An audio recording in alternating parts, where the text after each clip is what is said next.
హుస్నాబాద్ నియోజకవర్గంలో ఇందిరా మహిళా శక్తి చీరలు, కళ్యాణలక్ష్మి చెక్కుల పంపిణీ జరిగింది. మంత్రి పొన్నం ప్రభాకర్ హాజరై మహిళలకు సారి పంపిణీ చేశారు. అలాగే 39 మందికి కళ్యాణలక్ష్మి చెక్కులు పంపిణీ చేశారు.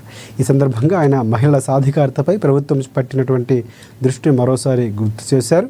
మహిళల ఆర్థిక సామాజిక ఉన్నతికి కాంగ్రెస్ ప్రభుత్వం ఎప్పటికీ వెనుకాడబోదని స్పష్టం చేశారు మంత్రి. ఇక ఈ కార్యక్రమంలో భాగంగా మంత్రి స్వయంగా తెలంగాణ ఆడబిడ్డలకు ఇందిరమ్మ చీరలు అందజేశారు.